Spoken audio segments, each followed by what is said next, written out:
Section 1. You will hear a conversation between a man and a woman as the man joins a local library. First, you have some time to look at questions 1 to 5.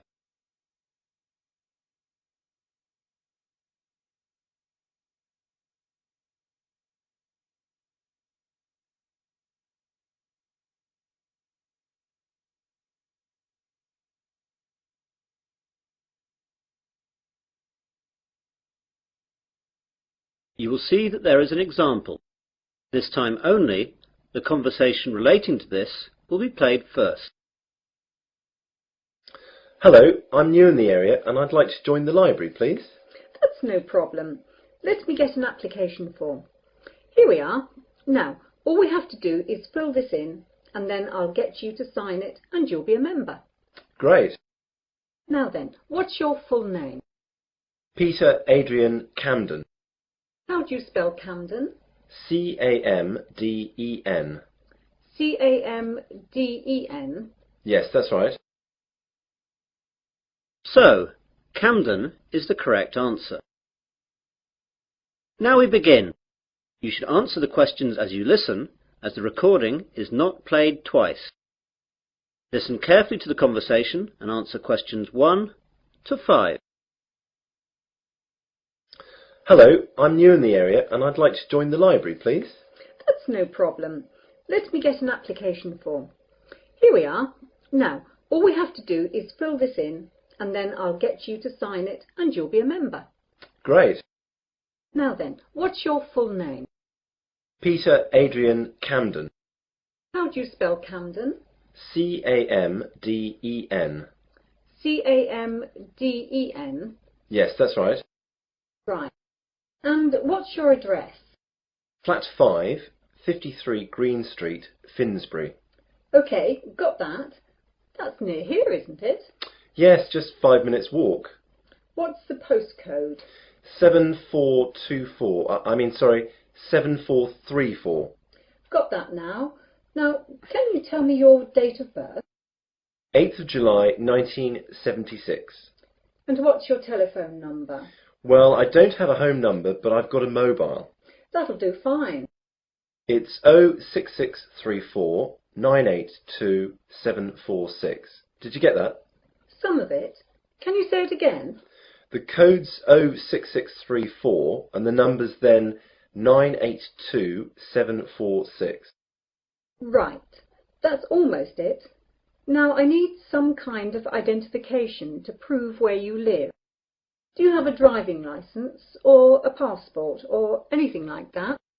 I'm afraid that everything I have has got my old address on it. Do you need it now? No, not now, but you won't be able to take anything out until we see that.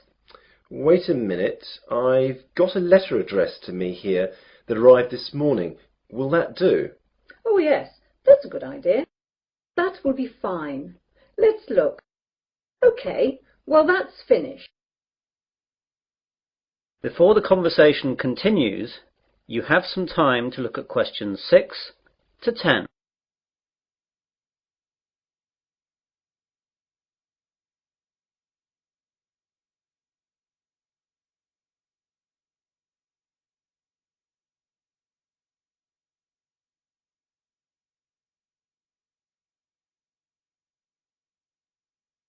Now listen carefully and answer questions 6 to 10.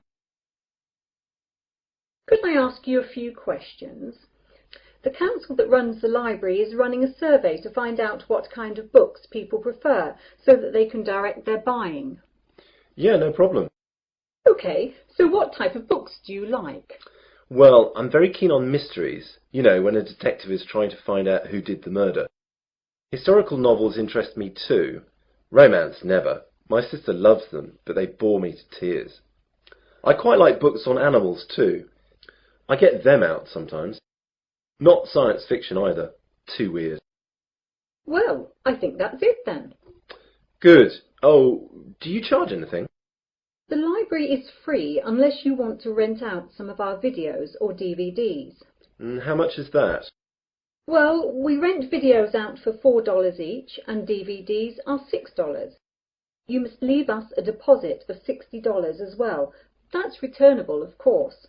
I don't think I'll get any of those just yet. Can I pay later? Sure, just give the money in when you're ready to rent them out. Well, thanks very much. You've been very helpful. I might take a book out now for the weekend, if that's okay. Go ahead. Well, goodbye. That is the end of section 1. You will now have half a minute to check your answers.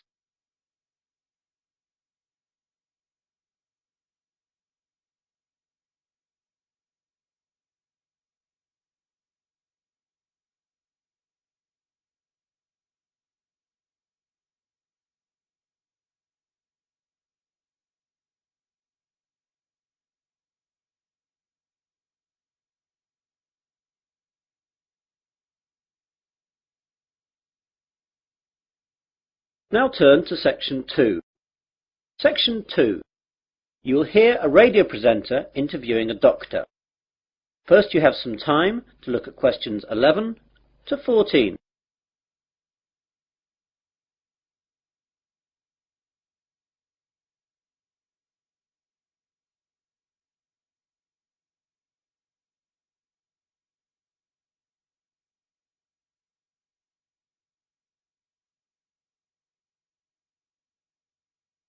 Now listen carefully to the interview and answer questions 11 to 14. Hello everyone. I've just been joined in the studio by Dr. Matthew Johnson. Dr. Johnson works at the Westley General Hospital and he's here today to tell us all about giving blood. Good morning, Matthew. Good morning. So Matthew, why is it important for us to give blood? Donating blood is not important. It's actually vital that people do this. Without donated blood, thousands of people would die every year, and it's something that could affect everyone. We all expect blood to be there for us, but barely a fraction of those who can give do. Yet, sooner or later, virtually all of us will face a time of great vulnerability in which we will need blood, and that time is all too often unexpected. The need for blood is great. On any given day, an average of 38,000 units of red blood cells are needed. Blood transfusions are often needed for victims of things such as accidents and burns, heart surgery, organ transplants, and patients receiving treatment for leukemia, cancer or other diseases. In 2002, nearly 29 million units of blood components were transfused, and with an aging population and advances in medical treatments and procedures requiring blood transfusions, the demand for blood continues to increase. We really need that much? Yes, and we need it now. Blood supplies nationwide have reached critically low levels, with less than 1 day's supply of several blood types. Thousands of accident victims, cancer patients, premature babies, and countless others who need blood to stay alive are hoping you'll care enough to help them. All blood types are needed. You now have some time to look at questions 15 to 20.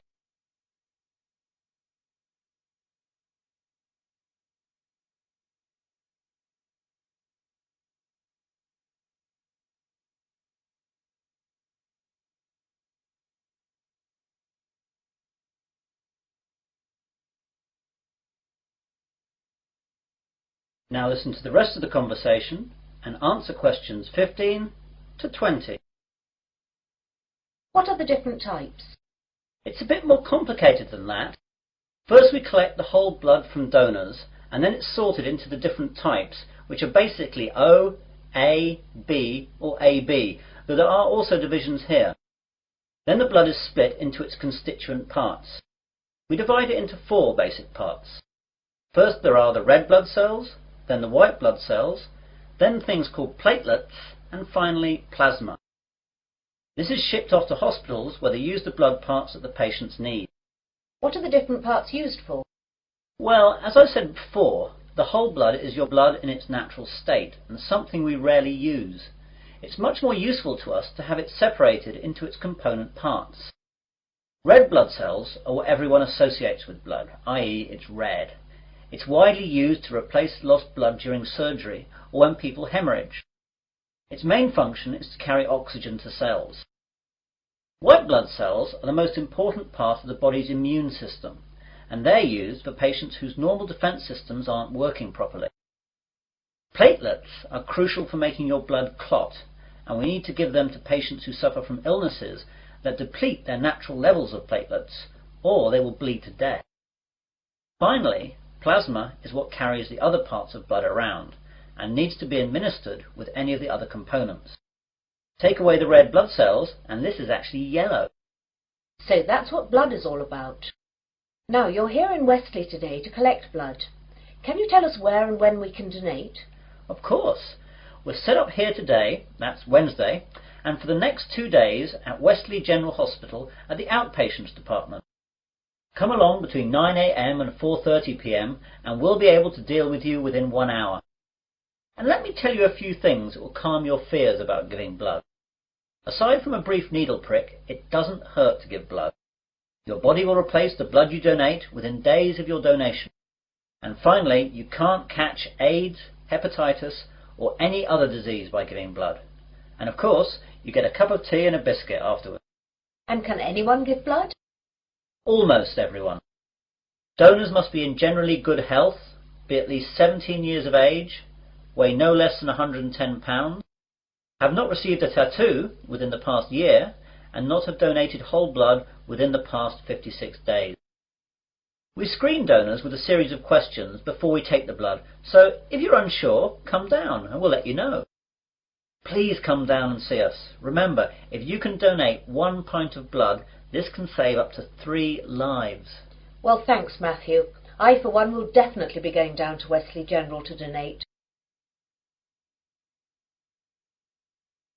That is the end of section 2. You will now have half a minute to check your answers.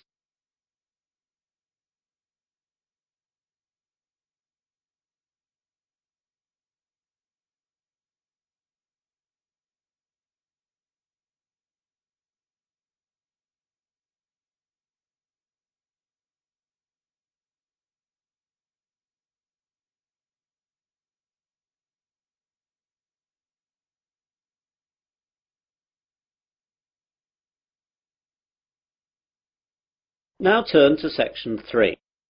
Section 3. You will hear a conversation between 3 people about use of university computers. First, you have some time to look at questions 21 to 27.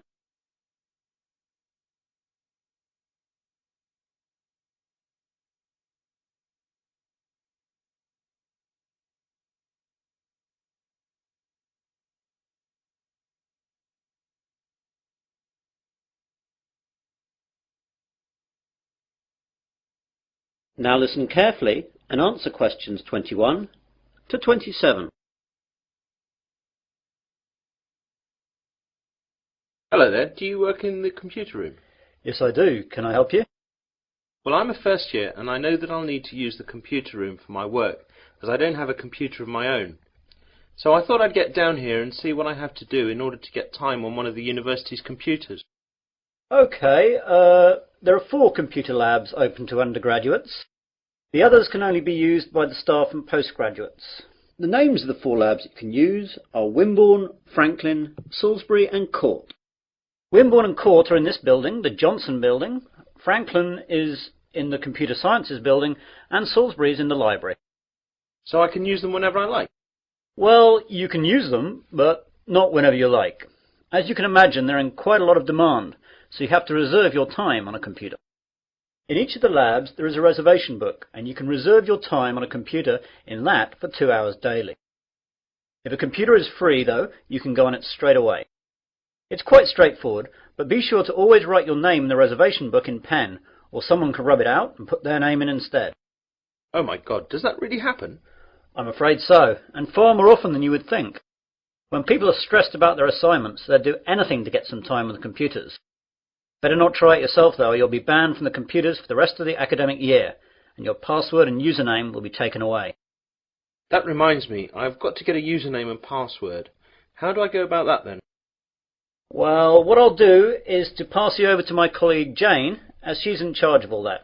Jane? Yes, Dave? I've got a new student here wanting to find out about usernames and passwords. Can you help him out with that? Yeah, sure. Hi there. Hi. Well, it's a straightforward process. First of all, tell me your name and I'll type it into the system. James Smith. Right, let me do that. You see, all students are automatically given a username and then they just choose a password themselves. OK, so your username is James Smith 2. That's all small case. That means there must be more than one of you at the university at the moment. Well, what do you want your password to be? I think I'll choose biology, as that's the subject that I'm studying, though my girlfriend Mary will be upset that it's not her name I'm using. Well, that's all done. You can now use any of the 4 undergraduate computer labs. By the way, can I print out stuff at the labs?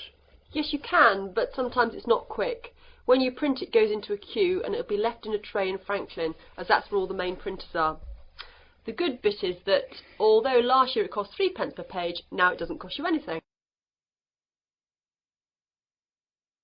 You now have some time to look at questions 28 to 30.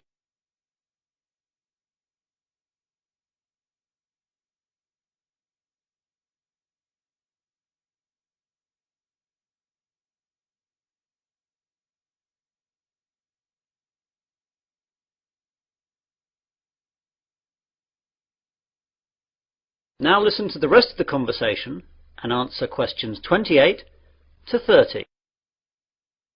I don't really know much about computing. Is there any training available? Yes, we have introductory courses for all new students. There is beginner, intermediate and advanced. Which would you like to go for? Well, I have done some, but I don't know if I'm up to anything more than beginner. I'd better stick with that. Intermediate could be too tough. Well, your course is in Franklin then. We're in Court now. You know where that is. That's in this building too, isn't it? No, that's Wimborne you're thinking about. Franklin's over in the Computer Sciences building. Anything else? I don't know what time the course starts. Let's have a look then. Advanced starts at 4:30 in the afternoon on Mondays, but yours is the day after at 5 in the afternoon. Are there any other times, as I've got a part-time job then? Yes, you could try Thursday at 2 p.m. How's that? Even worse, as I've a tutorial then. Anything else? No, that's it. I'll have to rearrange work then. I can't miss the tutorial. That is the end of section 3. You will now have half a minute to check your answers.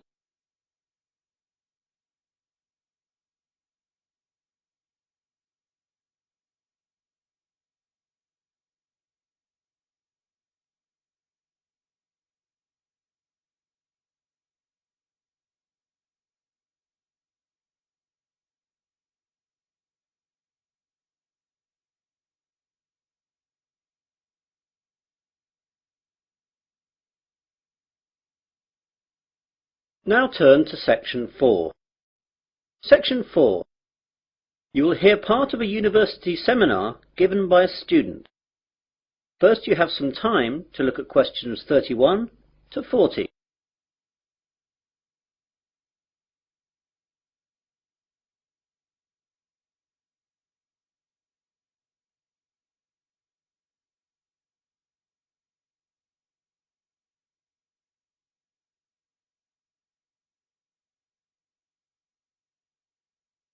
Now listen carefully and answer questions 31 to 40.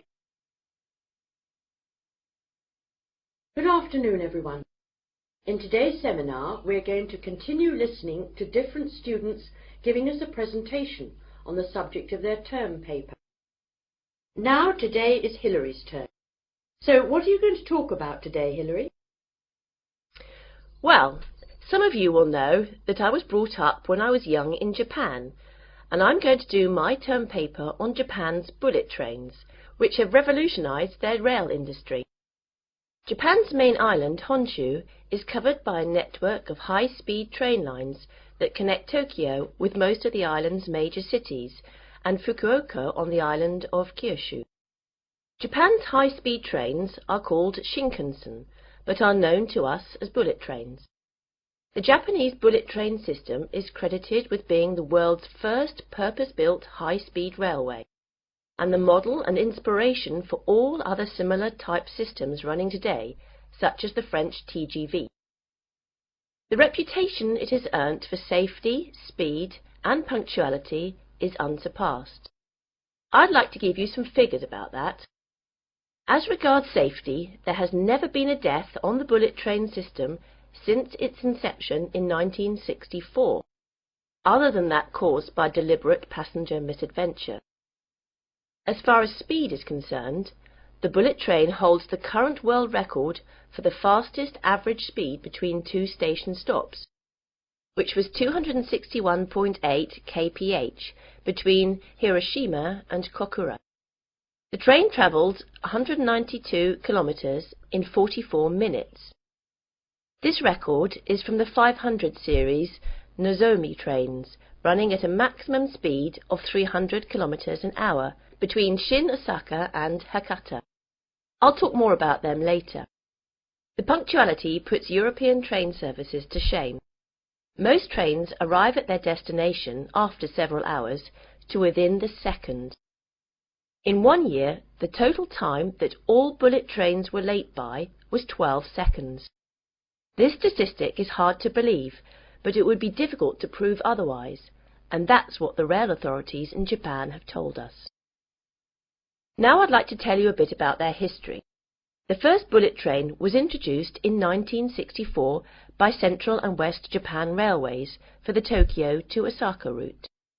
Most of these old trains have now been discontinued. There have been several bullet train models since then. The most recent ones have been the 300, 500 and 700 series, and it's the 500 series one that can travel at 300 kph. The bullet trains operating in Japan today are of the three following categories: Nozomi, Hikari and Kodama. The Nozomi trains stop only at the most important stations and reach Osaka from Tokyo in only about 2.5 hours, and it's the most modern of bullet trains that serve as Nozomi. Hikari trains stop a little bit more frequently than Nozomi trains and need roughly 3 hours to reach Osaka from Tokyo.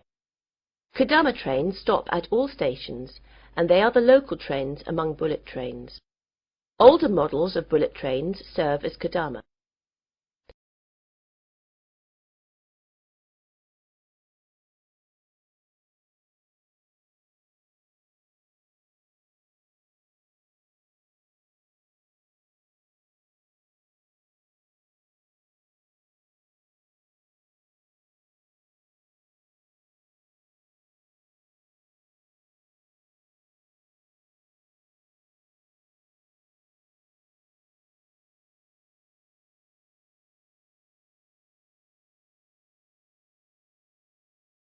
I'd like now to talk a little bit about the technology involved in bullet trains. The Shinkansen bullet trains consist of electrically powered cars. That means basically all individual cars are equipped with electric motor driving systems. This is in contrast to locomotive trains, in which the locomotive pulls the passenger coaches. The realization of the high-speed Shinkansen with the electric train system had a great significance. The French Train à Grande Vitesse, or TGV, runs on a centralized power system, in which the heavyweight, high-output locomotives at both ends pull the passenger coaches.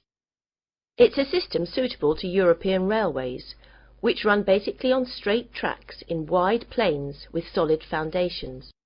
However, it is unsuitable in Japan, where the ground is flimsy and the tracks full of curves and undulations, and intercity distances are short, making it necessary for the trains to accelerate and decelerate frequently.